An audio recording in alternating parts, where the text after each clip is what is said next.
Hello, it's great to be with you this morning. It's great to be wherever you're watching this or listening to this. How are you doing? How are you finding the current situation? Restrictions are lifting slowly, but it feels like we've been in this for a very long time. And I still feel like I'm still trying to get to grips with what this life looks and feels like. But a few weeks ago, a cartoonist I follow on Instagram posted this. The brain is ready and raring to go. While his heart is just like, no, I can't do it. He doesn't feel like it.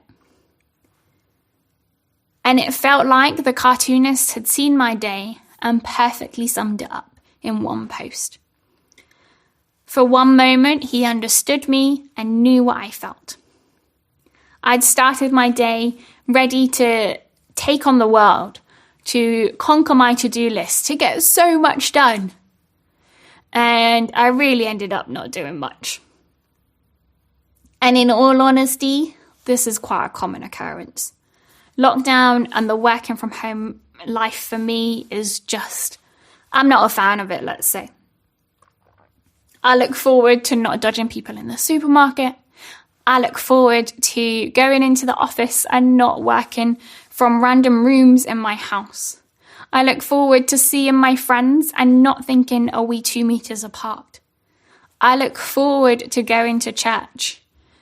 Although eating breakfast while at church is quite a perk of lockdown. Overall, life in lockdown for me hasn't been that bad. I live with 3 friends and we have quite a lot of fun together.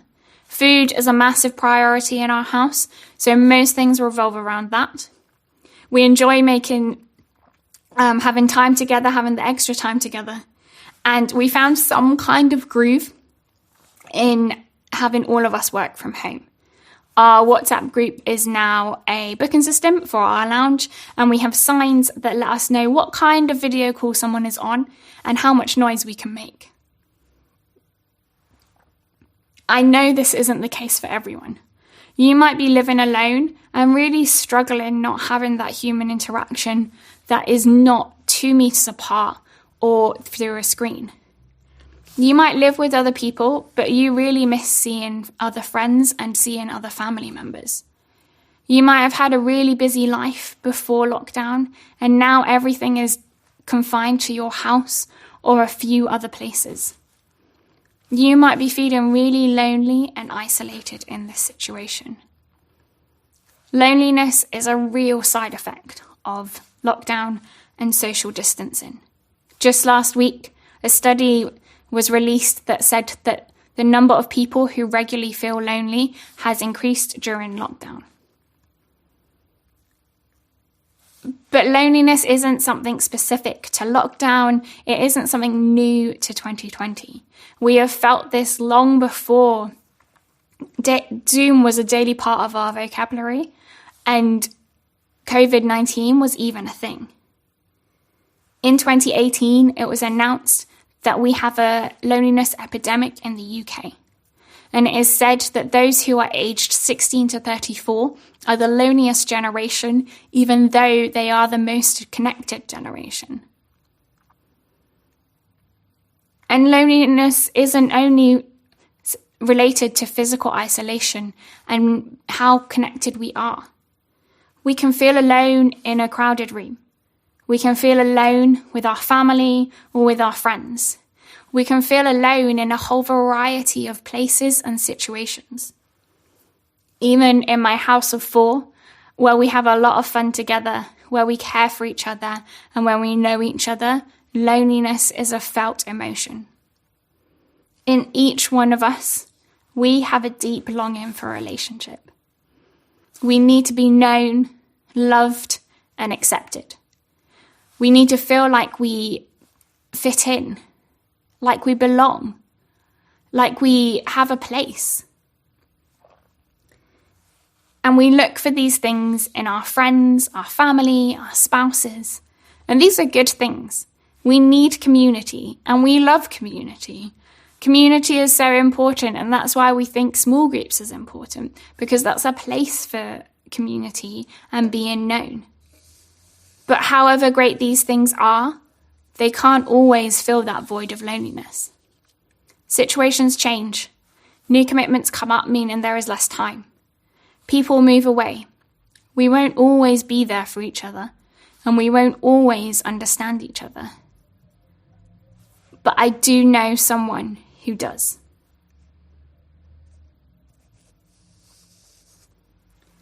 This whole series is about praying from the heart. Praying our emotions, taking our doubt, fear, despair, and loneliness to God.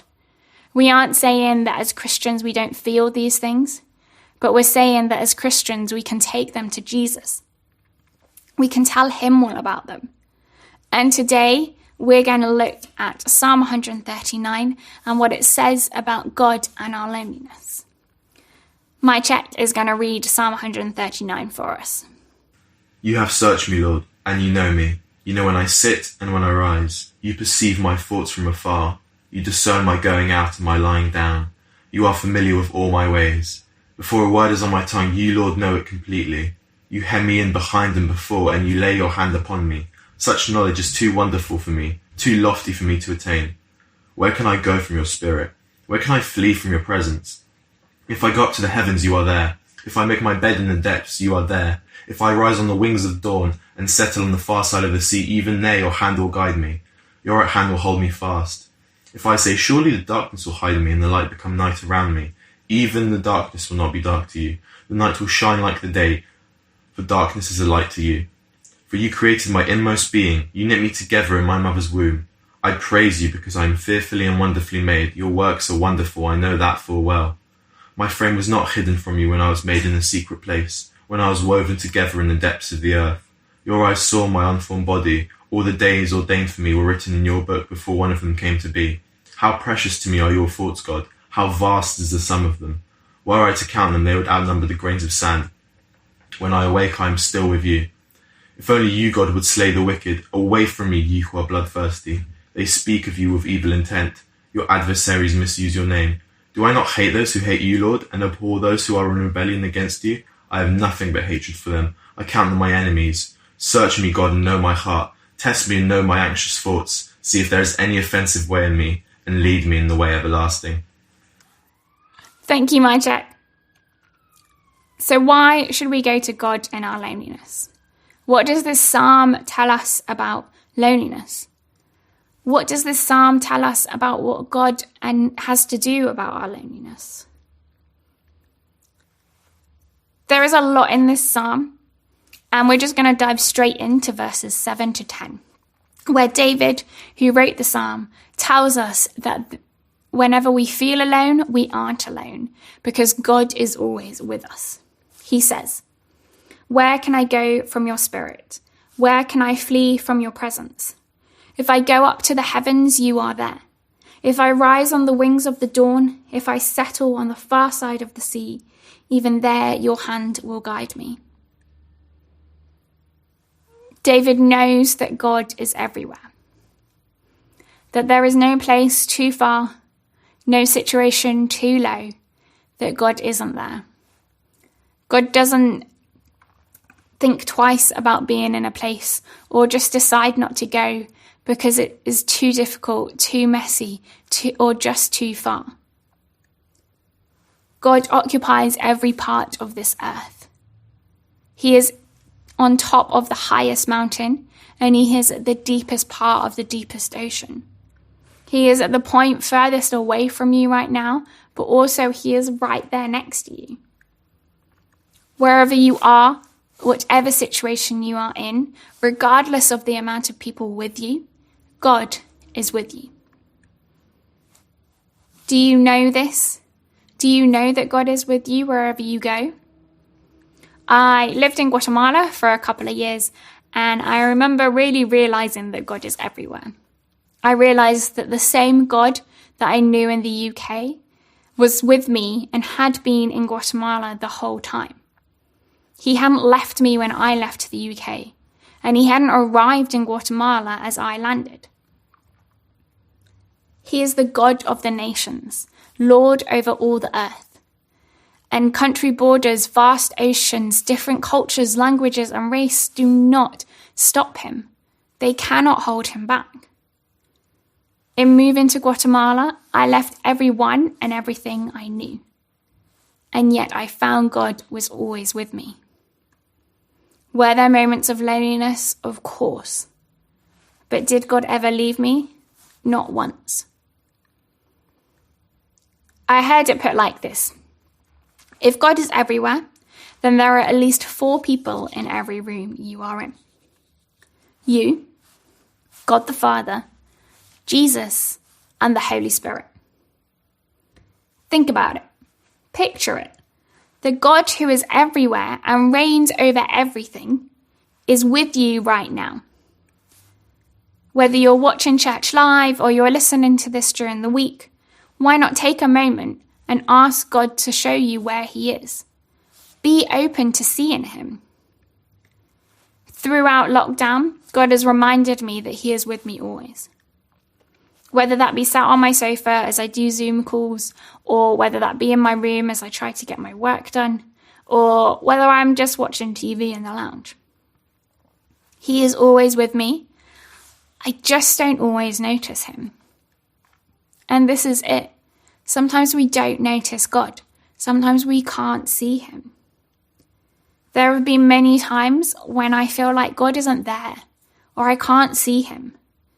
In deep moments of loneliness, when I really want God to show up, it has felt like he hasn't.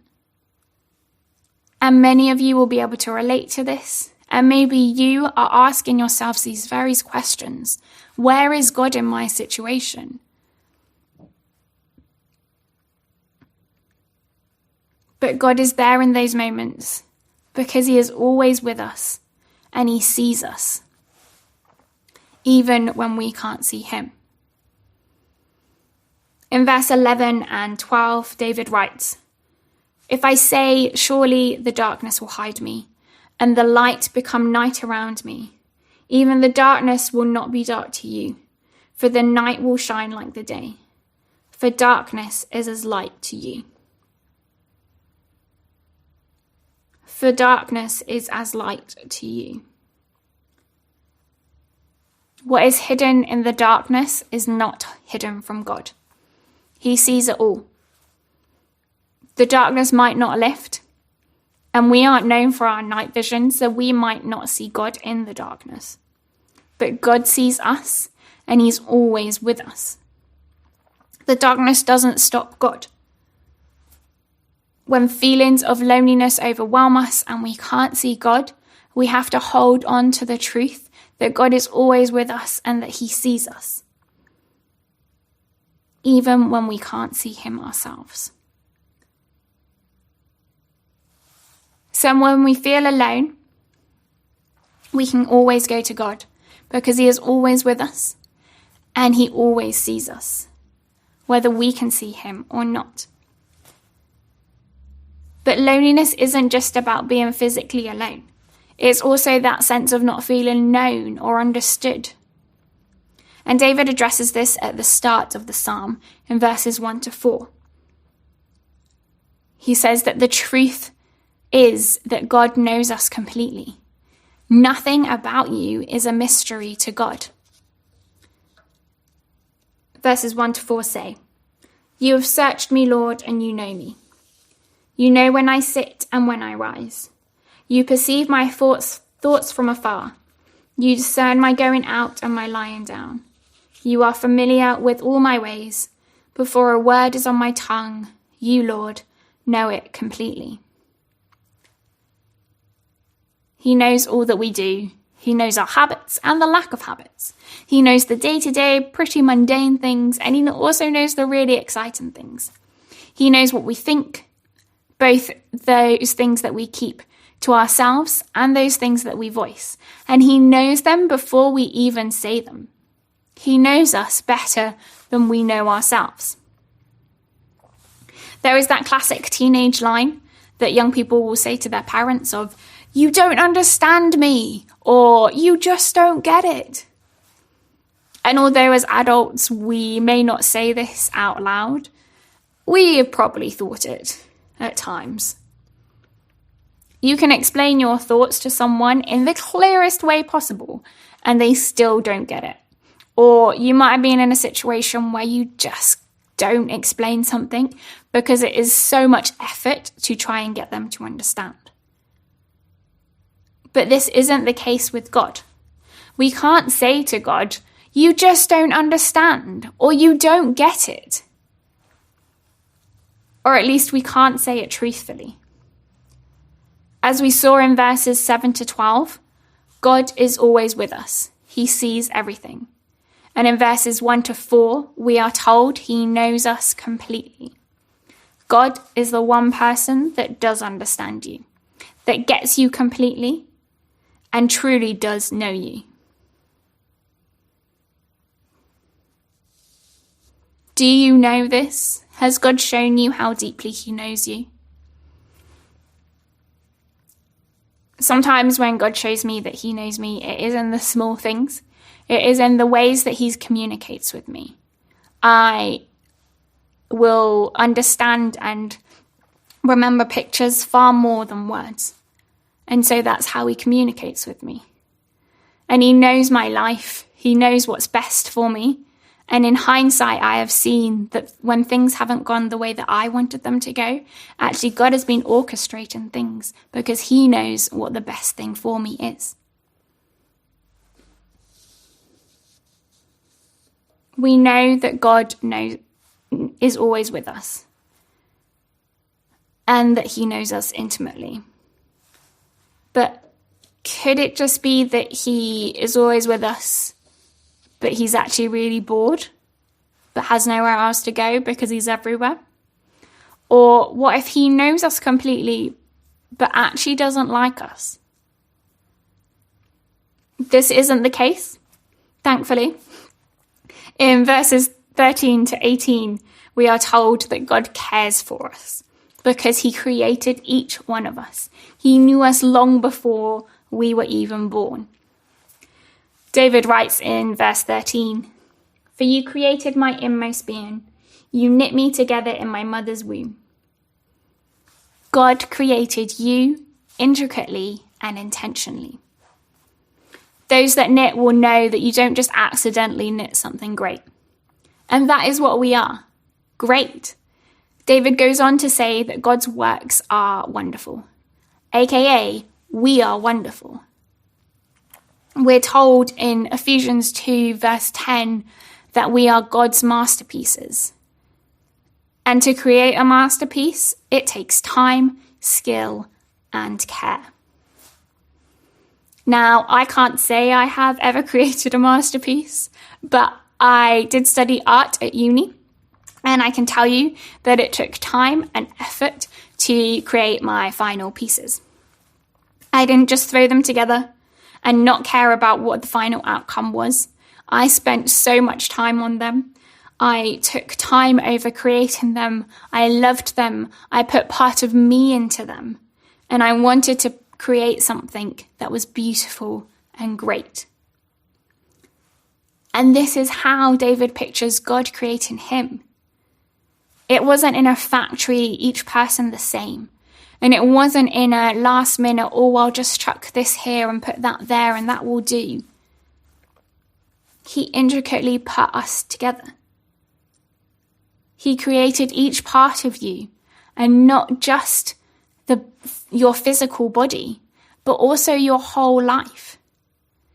He had written your whole life out before you even took your first breath. He saw you before anyone had even seen you on an ultrasound picture. He knew you before anyone even knew you existed. You are a masterpiece, loved and created and cared for. Remember that. So in our loneliness, we can go to God because he is always there, because he knows us completely and he created us and cares for us deeply. These truths won't always remove loneliness for us. They haven't always for me. But it does mean that we can always turn to God, holding on to these things, reminding us that he is always there, knows us completely, and cares for us.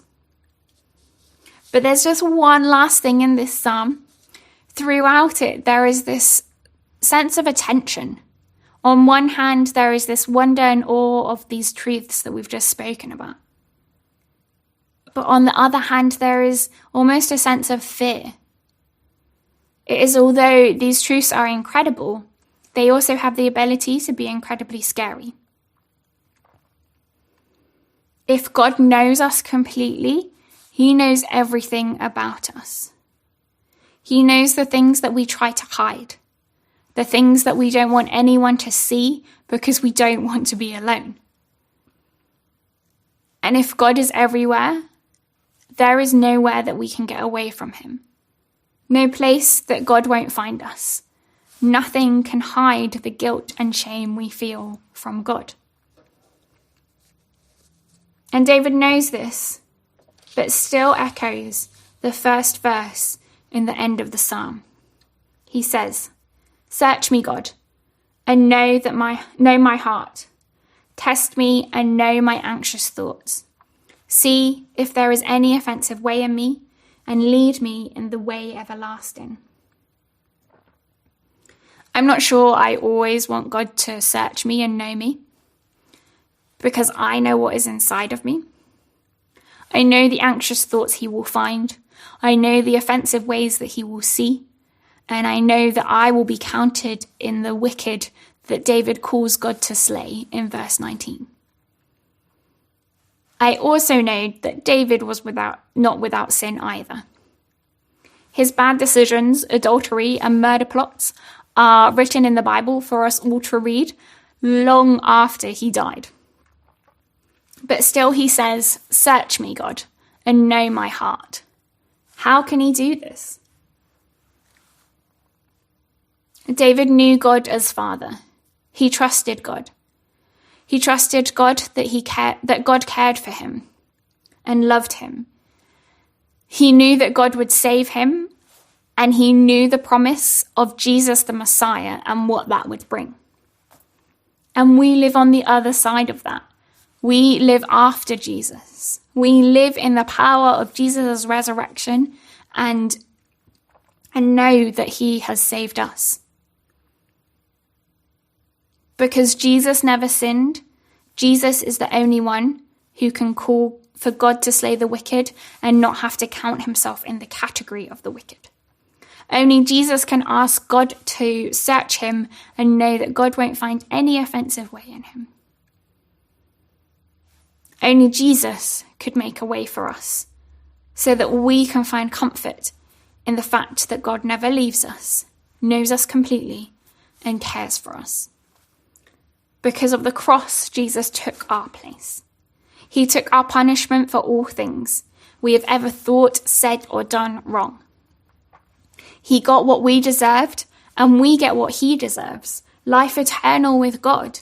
Jesus made a way for us to have a relationship with God, to be made right with God, to be forgiven and adopted into God's family. It is because of Jesus that we can find true comfort in the fact that God never leaves us, that he knows us completely, and that he created and cared for us. So what do we do when loneliness hits? And it will. Life with Jesus doesn't mean that we will never feel lonely.